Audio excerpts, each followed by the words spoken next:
Hi everyone, welcome back to my channel. As you guys probably know, I primarily do nails and hair based content, but I just want to come on here and do something slightly different. As everybody's noticed, inflation has caused a lot of things to cost more money than most of us are typically used to spending for our basic needs, such as groceries, gas, things of that nature, regular bills. I wouldn't say I've hacked myself out of inflation, but I have come up with some of the ways that I have learned to combat those rising costs of things.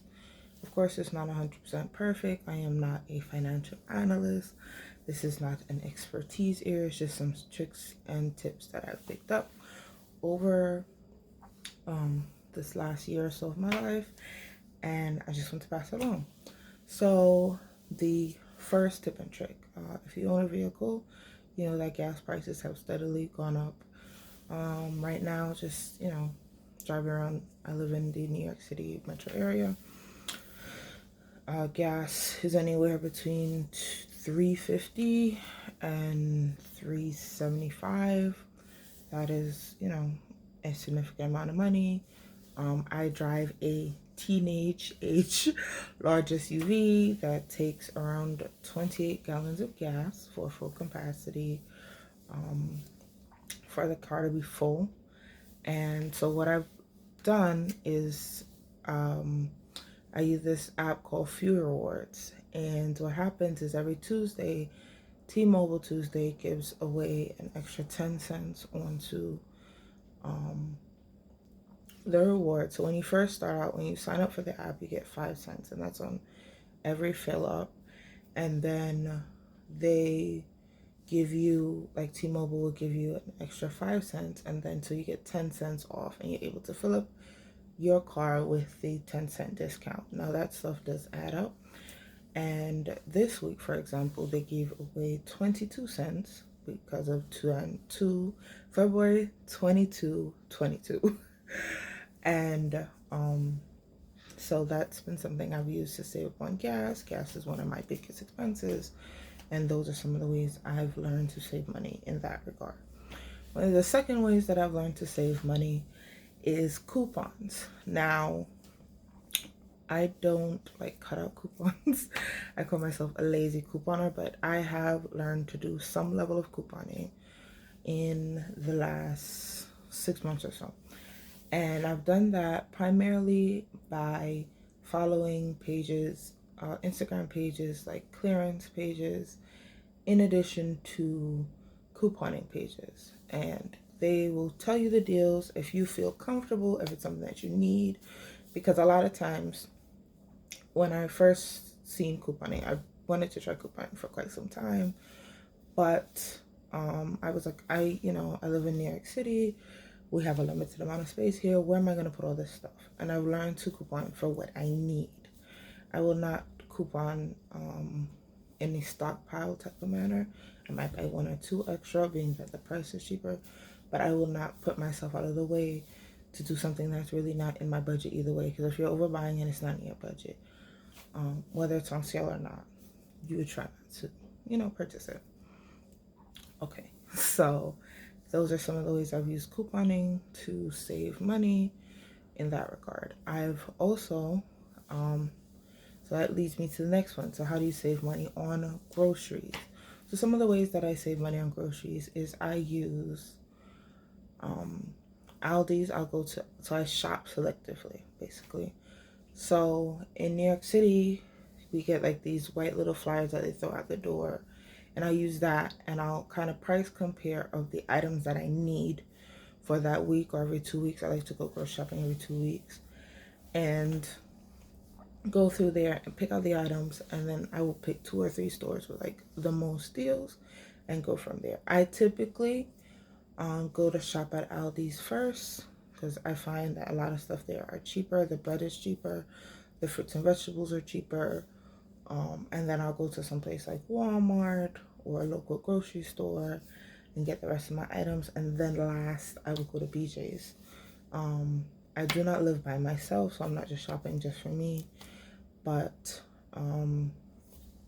that kind of brings down the cost when you get those basic needs at such a low cost. Milk, bread, those very basic items. That's has helped me save as well. Another thing that I use is Ibotta. I use Ibotta for rebates on certain items. You submit your receipt, it gives you back $1 or $2 depending on the item. And when you reach $20, they deposit into your bank account. That could be used for other resources as well. So, one of the last things that I've learned, and this is less about like tips and tricks, is really impulse control, right?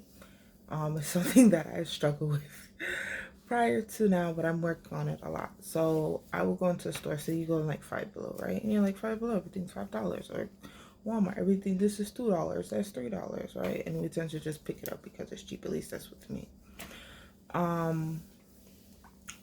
When now I've started practicing even shopping online. If I go on Amazon, there's something like I will leave it in my cart and go back to it. And that sometimes you're like, well, I don't really need that, right? And that teaches you to not necessarily grab at things or pick up things, even as far as like stuff you feel like you need. Like you go on Amazon to buy something, but sometimes Amazon's not the cheapest. And you get a chance to, okay, let me take a second and look and see if I see it somewhere else before I go ahead and make an impulse buy. Or you'll pick up something in the store and I will hold it or put it down in my cart, and I'm like, and I walk around the store, and then before I go, I'm like, do you really need this? And then you have the opportunity, if you really don't need it, to put it back. If it's not in your budget right now, put it back. So another way that I save money is that I do everything myself. I do my hair myself. I do my nails myself. If you're spending, when I used to go get my nails done with my mother, may she rest in peace, we would go to the nail salon, and I would primarily get gel polish manicures and gel polish pedicures. And that would, now I think it's around, the last time I got a pedicure was over the summer, and that was $30, right? So if say it's $30 for your manicure, $30 for your pedicure, gel polish, right? That is $60 every 2 weeks. And that, that adds up. I'm not saying not to treat yourself. Treating yourself is very important. Self-care is super important. But if you're strapped for cash, there's, more than one ways to skin a cat. And still look fabulous without, spending a significant amount of money on self-care. So, I know full sets cost a lot of money now. When I used to go get my nails done, like I said, I would primarily get gel polish, and then during my birthday, I would get a full set, and those were like $100 plus, and that was maybe 2-3 years ago. And then I would fill it and fill it and fill it, and then I'll take it off in like April, May, and then go back to gel polish manicures. But if you learn to do something yourself, such as, doing your toes yourself, and then, going to get it once a month or every 2 to 3 months, that puts a good amount of savings in your pocket. Doing your hair in between hairstyles, so you get your hair done professionally 4 times, and the rest of the time you do your hair yourself, or you wear wigs. I personally don't like wigs for myself. Nothing wrong with wigs for everybody else, but it's just not for me. I feel uncomfortable. I feel like it's always gonna fall off, so that's just me. Another way that I save money is I clearance shop for clothes. That can lead you down its own rabbit hole, because you're like, oh, it's on sale, let me go buy it. But that goes back to my prior point about impulse control. When you buy clothes on clearance, you tend to get a better discount, and sometimes stores do sales on top of clearance. I've been a clearance shopper for years now. That's not a new thing. I've been a clearance shopper for, most of my middle school, from like middle school up. Something I learned from my mother, and I've primarily done, throughout my years. Buying ahead, waiting to buy a coat a little later in the time when coats are not just being released. All of that helps save money. So those are all my tips and tricks. If you guys have any more, please feel free to comment. And the reason why I put this video up, as I explained in the beginning video, but I just want to add to it, is that, you know, a lot of times we kind of look down as like saving money, not saving money per se, but like pinching pennies is like a poorer thing to do.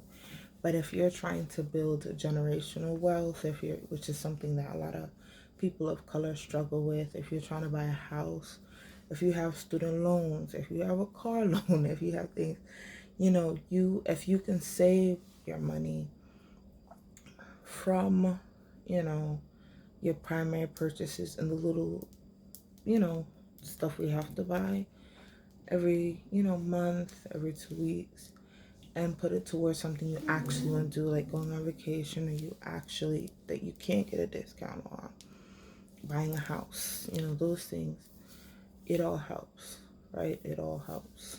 You know, every penny makes a dollar and it all helps. So that's why I wanted to come on here and give you guys those tips and tricks.